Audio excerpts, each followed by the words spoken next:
بسم اللہ الرحمن الرحیم الحمدللہ والصلاة والسلام علی رسول اللہ اما بعد۔ پچھلے ہفتے ایک ساتھی نے سوال کیا تھا کہ امام اگر رکوع کی حالت میں ملتا ہے تو ہم کیا کریں۔ اس کے جواب میں اسے یہ بات بتلائی گئی تھی کہ امام اگر رکوع کی حالت میں ملتا ہے تو ہمیں امام کے ساتھ رکوع میں شامل ہونا چاہیے اور ہماری یہ رکعت شمار کی جائے گی۔ اس پر کچھ دوسرے ساتھیوں نے سوال کیا کہ اگر ہم امام کے ساتھ رکوع میں شامل ہوں اور اس رکعت کو شمار کیا جائے تو اس رکعت کے اندر ہم نے سورہ فاتحہ کی تلاوت نہیں کی، پھر یہ رکعت کیسے شمار ہوگی؟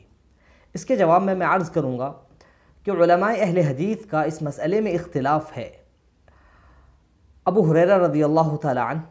امام بخاری رحمہ اللہ اور وہ تمام علماء یا زیادہ تر علماء جو سورہ فاتحہ پڑھنے کے قائل ہیں، ان سب کا کہنا ہے کہ امام کے ساتھ اگر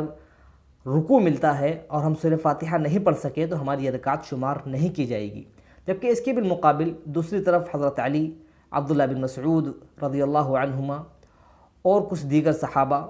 نیز ائمہ اربعہ اور جمہور علماء کا کہنا ہے کہ اگر رکوع مل جاتا ہے تو یہ رکعت شمار کی جائے گی۔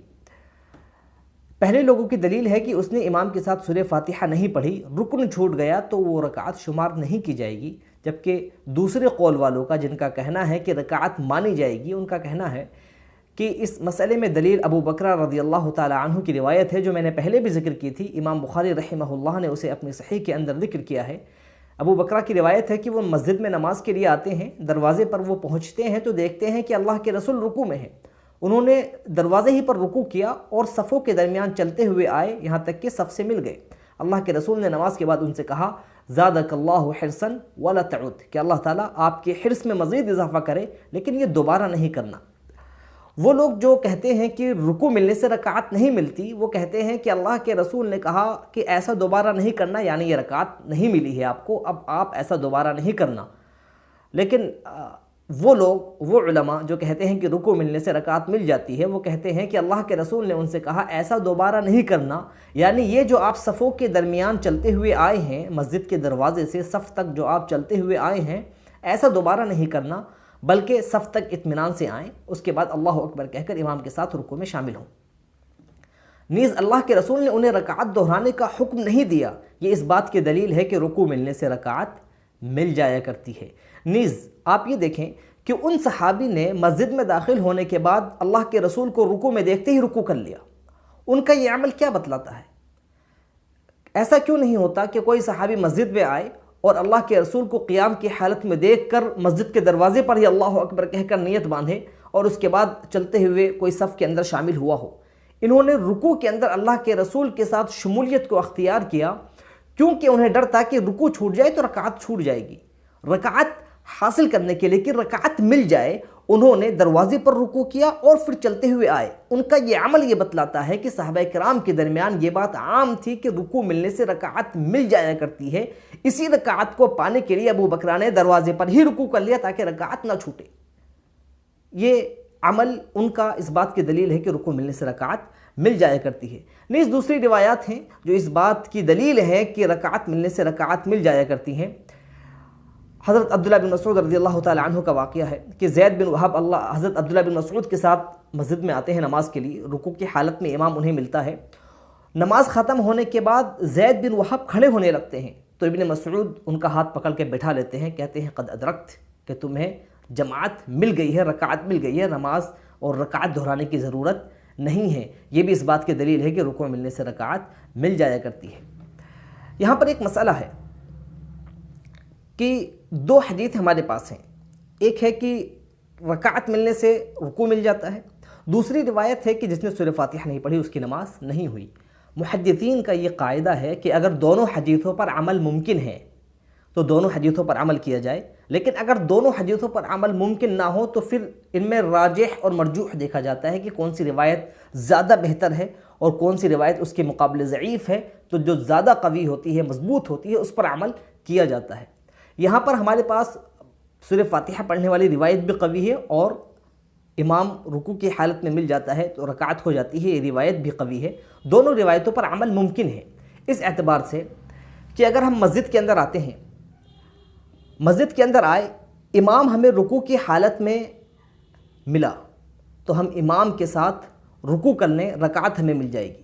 سورہ فاتحہ گرچہ ہم نے نہ پڑھی ہو۔ اس اعتبار سے کہ ایک شخص نماز کے لیے مسجد میں آتا ہے، قیام کی حالت میں امام کو پاتا ہے، اس کے پاس اتنا وقت ہے کہ وہ امام کے ساتھ سورہ فاتحہ قیام کی حالت میں پڑھ سکتا ہے، نہ پڑھے تو اس کو رکعت نہیں ملے گی۔ یا کوئی شخص آیا، آنے کے بعد مسجد کے دروازے پر پہنچا اور وہ فون پر بزی ہے،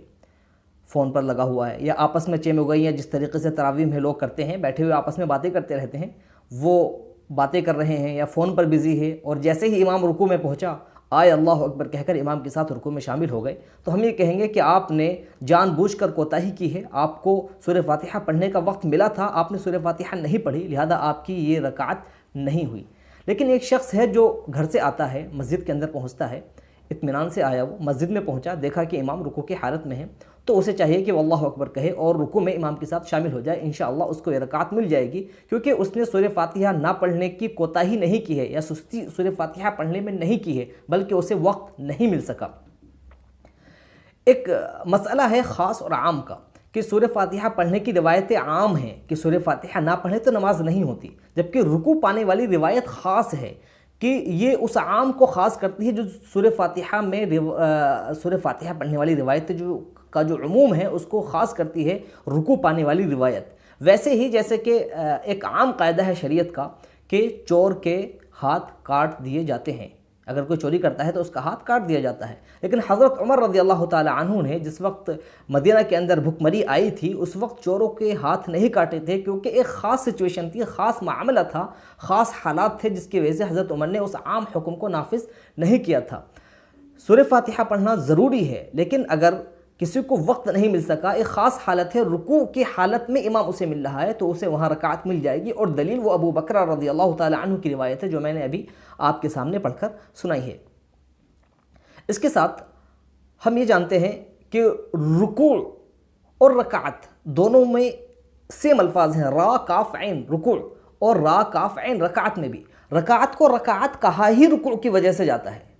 رکعت کو رکعت رکوع کی وجہ سے ہی کہا جاتا ہے، اسی لیے بہت ساری احادیث میں رکعت کا لفظ استعمال کیا گیا ہے رکوع کے لیے، جیسا کہ کسوف والی روایات میں ہے، صحابہ کرام بیان کرتے ہیں کہ صلی بنا رسول اللہ صلی اللہ علیہ وسلم 4 رکعات فی 4 سجدات، کہ اللہ کے رسول صلی اللہ علیہ وسلم نے ہمیں 2 رکعت نماز پڑھائی، جیسا کہ نارملی 2 رکعت نماز صلاۃ کسوف کی ادا کی جاتی ہے، اس کے اندر اللہ کے رسول نے 4 سجدے کیے، جیسا کہ عام طور پر 2 رکعت میں 4 سجدے ہی کیے جاتے ہیں، خاص ہے صحابہ کرام کہتے ہیں فی 4 رکعات کہ اللہ کے رسول نے 4 رکوع کیے، رکعات کا لفظ استعمال کیا گیا ہے رکوع کے لیے۔ ان ساری باتوں سے، ان دلیلوں سے یہ بات واضح ہو جاتی ہے کہ رکوع ملنے والے کو رکعت مل جاتی ہے انشاءاللہ۔ اللہ رب العالمین ہمیں اخلاص کے ساتھ اپنی عبادت کرنے کی توفیق عطا فرمائے، آمین۔ وآخر دعوانا ان الحمد للہ رب العالمین۔